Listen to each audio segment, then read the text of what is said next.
Alright, so now on to the power rankings for this week. A pretty interesting shakeup. A lot happened week 4, so a lot of changes in the power rankings, starting with number 1. And this hurts. I have to be honest with myself. Number 1 is now going green. Number 1 in points has me edged barely by like 1.7 points on the year. Barely edged. Number 1 in points, 4-0 team. Great squad top to bottom. John Fitzsimmons, you deserve it. Number 1. Number 2 now is Flipadelphia. Flipadelphia, you know, number 2 in points. Still an awesome squad. We'll just have to settle for 15-1 this year, I suppose. Alright, number 3. We have Braveheart Chicken Wings, still holding strong. Now, some of you might say, hey, Danny, stop being biased. This team's 4-0. He should be ahead of you on the power rankings. And to that, I would say, it's a good squad. Good squad. Number 3, nothing to sneeze at. But this team, even though it's undefeated, it's 5th in points, which isn't bad, but also has the least points against. And the teams he's played have a combined record of 3-12. So Braveheart Chicken Wings is going to have to play the real squads coming up in the next few weeks. And it'll be interesting to see what happens when he plays the other 3-1 and 4-0 teams, who will come out on top. Number 4, give me the loot. Holding strong, got to win this week. 3-1 squad. But he is 7th in points. So 3-1 is interesting for 7th in points team. And man, his running backs are from the island of misfit toys and somehow still keep getting them points. Hasn't hurt him yet. It's just all waiver wire people, and they keep putting up, 15 points a week somehow. So we'll see if that catches up with him. But right now, Gimme the Loot keeps winning. Well done, John. Number 5. This is the most controversial of the week, I would say.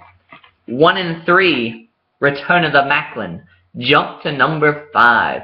Now, he is actually tied for number 2 in points, which that could come in big towards the end of the season because remember, the tiebreaker is total points for who gets into the playoffs.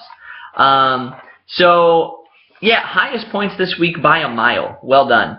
Now, his points for on the year's 573, points against 515. Shows that this team could easily be 3-1, but somehow just has had all close losses on the year. So tough breaks. Number 6, we got the 2-2 Marshawn Lynchpin. Has had a bit of a slide as of late, losing the past 2 weeks. Big matchup this week, interdivision matchup with Flipadelphia. So that could prove large if he can get on top there. And maybe Ben Eddie Lacy is the answer. Maybe I was wrong, because he did almost get 50 yards this week. He was close. Season high output of 48. Maybe Eddie Lacy's better than I thought. Touche. Number 7. We have the all wide receiver squad. The 1-3 Bears. Now, he is, though, 4th in points. A pretty solid team. Has had many points against, has run into some tough luck, but the Bears is in the win column. Sky's the limit now. Alright, number 8, we have the 1-3 Ertz So Goods.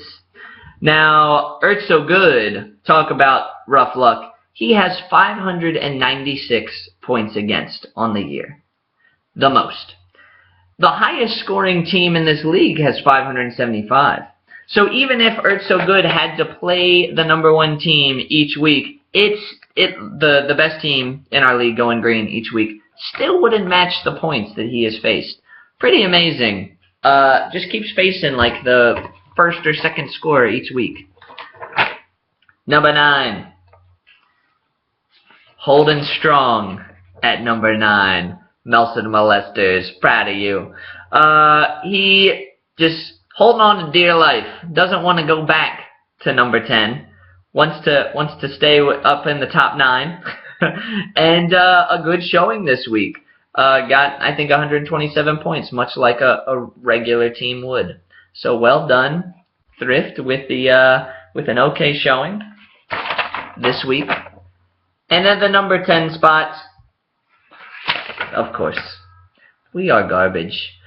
Didn't really expect We Are Garbage to be this garbagey, but this is amazing. And if I could go lower than number 10, I would, because We Are Garbage has the awful trifecta this week. So for this week, We Are Garbage had the lowest point total of the week, the lowest point total of the season, and the worst record on the season of 0-4. Somehow, just the worst all around. So We Are Garbage maybe can get in that win column soon. The only 0-for team left in the league. All right.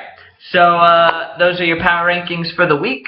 As you can see, the draft board is still up at Sandy Beach. Perks of having your bachelor pad and just having dudes live here is you can keep fantasy football draft boards on the wall all year. I do like it there, and it provides a nice backdrop for these videos. So anyway, good week. We're starting to get some shape to the league with 4 weeks under our belt. It's starting to be clear sifting through the good and the bad of the league. And yeah, week 5, there are some very big matchups this week. So yeah, set your lineups, look at your trades, and looking forward to this weekend and football coming back. All right.